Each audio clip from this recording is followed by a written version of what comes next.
Evening and welcome back to another episode of Tinkering in the Garage, Fiesta XR2 here. So many of you will have noticed on my last video I said I had an issue with this not starting. Turned out the distributor, there's an electronic module inside the distributor with a coil, and that had failed overnight. Running one day, the next day it didn't work.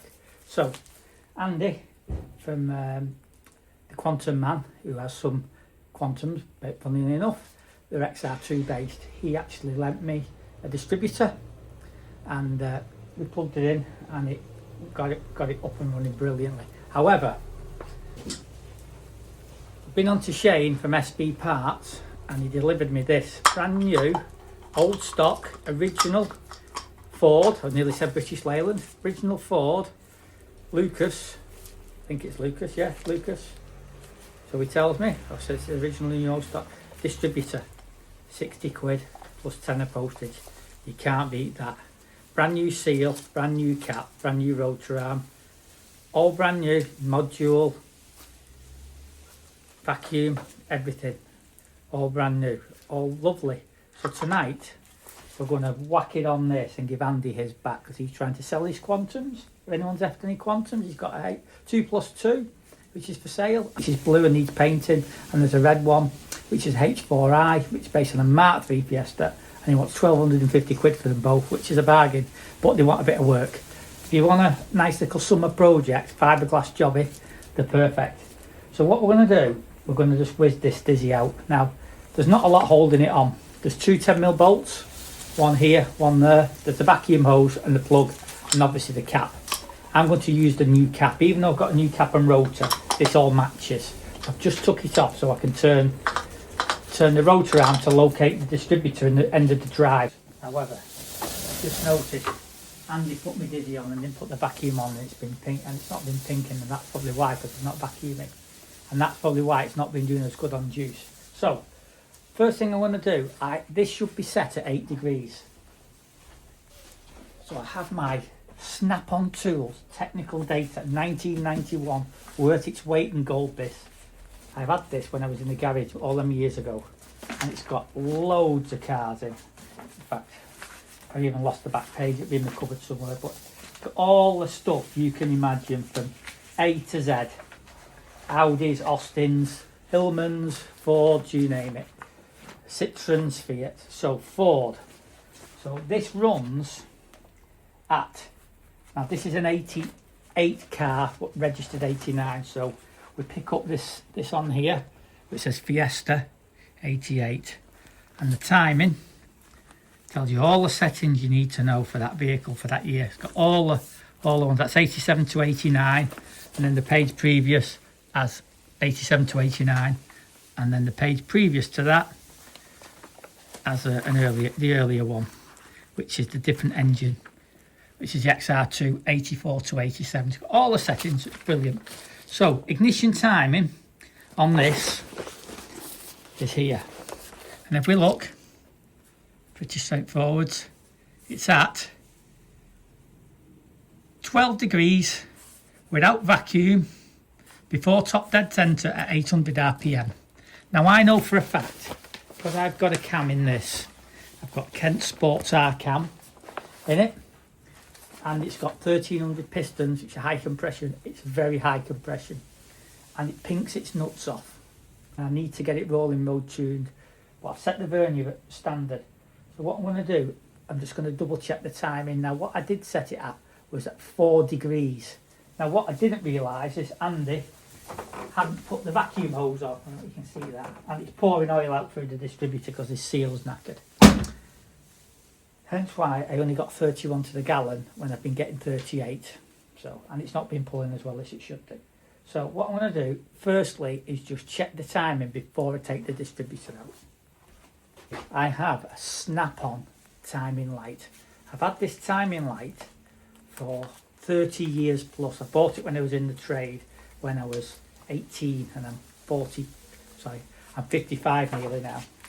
And it's a brilliant timing light, because it has the tack advance, so you can take it up and down, a flash on and off, degrees increase and decrease, and that takes your tack, so it tells you your revs, or it tells you the advanced timing, and there's a reset button.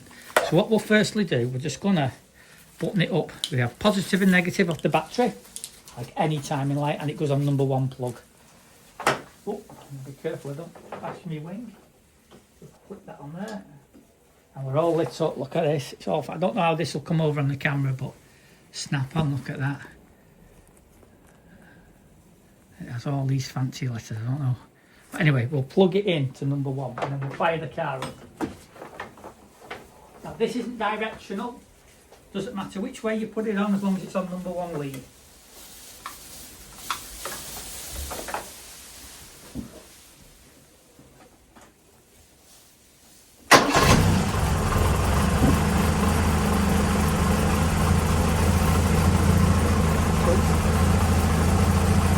So what we can see here now on the display is I press on the tack advance and I'm ticking over at 860 to hit slightly up and down, so that would suggest probably wants the mixture just tweaking very slightly on the idle just to try and smooth it out slightly.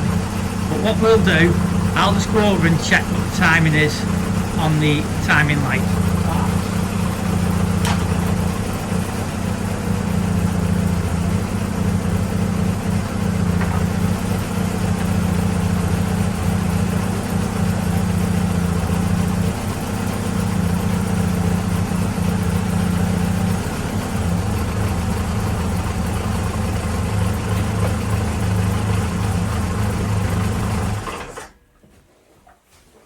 Okay, so we're set at 5 degrees. So I know that's where I need to put it back to, and it won't pink. Well, I say that because the vacuum's not been on, so it probably will pink. So I'll end up retarding it a little bit more. The first thing we're going to do, we're going to disconnect. Obviously the ignition's off. So we're going to disconnect the plug. And that's a simple clip, if anybody's ever done one. That clip there. We press the button, we press this metal down and it just pulls off. So put that to one side. What we also do is pull the plug lead off, or the king lead, which is that one. We'll put that to there. Now, there's 2 10mm bolts, one here and one underneath. Obviously they're plug leads. So what we'll do first, we'll pull a lead off, that lead off there, plug it onto that one. That lead off there, plug it onto that one. That lead off there, plug it onto that one, and that one there, plug it onto that one. So I'll take this cap off because it is my actual cap, this. Now get my socket, I'll just whiz these out. Oh, here's the rain.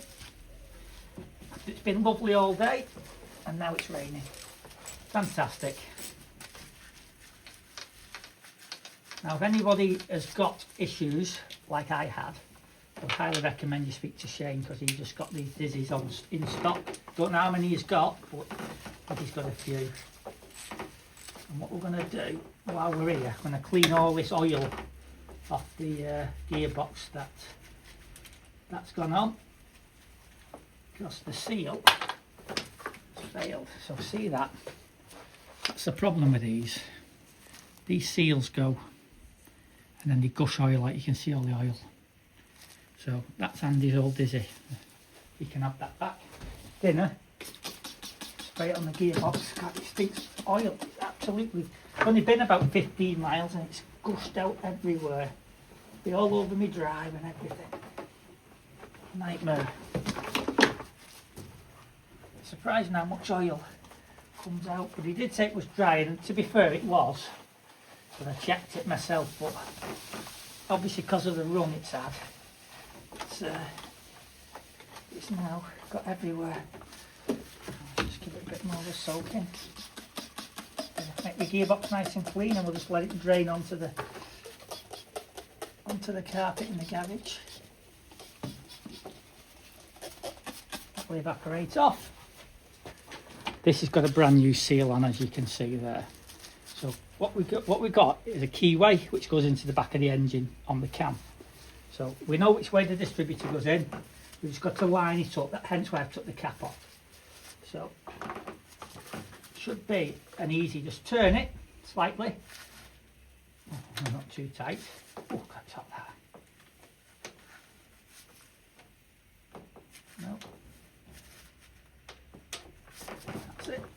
And there we go, we're located in. So all we're going to do is just put the studs back in, or the 2 bolts. Oh, gee whizzles. That's a bummer, I've just dropped it. And I don't know where I've dropped it, so we'll try again. Trying to be smart at putting it in on the socket.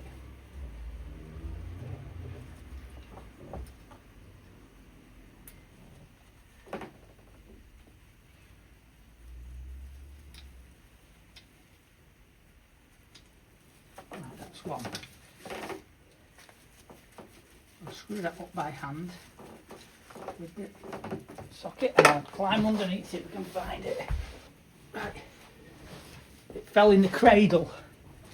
Fell in the cradle of the gearbox, so I'll try again. This time I'll put my finger on it. There we go.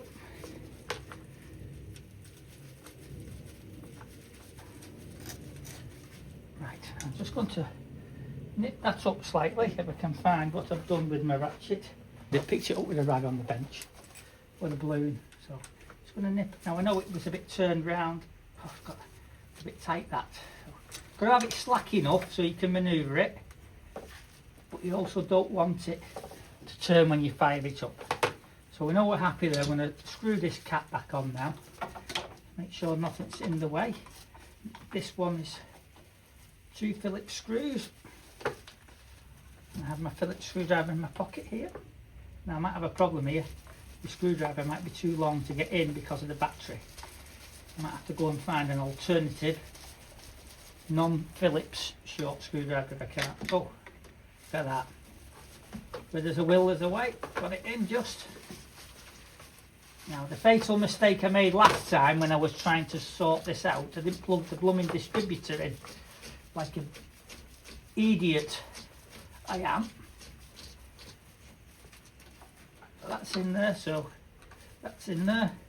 So we don't forget to plug this wire in. Right, so we'll put them on the floor and now we'll fire the car up. It should fire straight away, he says.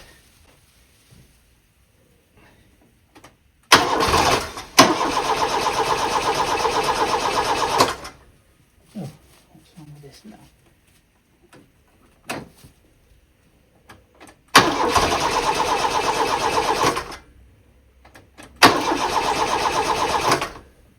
Now does it want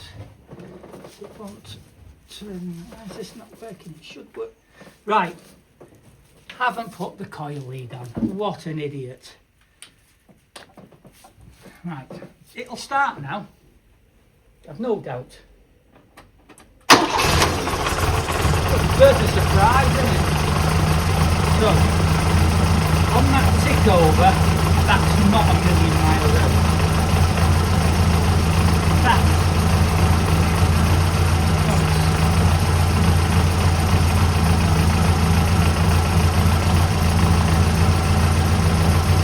we're on 5 degrees there. What we'll do, hit the dizzy up.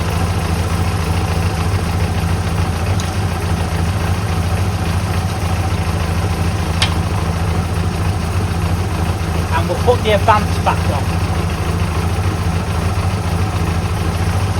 Right, now we're done. Simple as that. So, we're back up and running. And we're at 5 degrees. What it's set to. And the tick over is 840-ish. So what we're going to do, we're just going to tweak the mixture.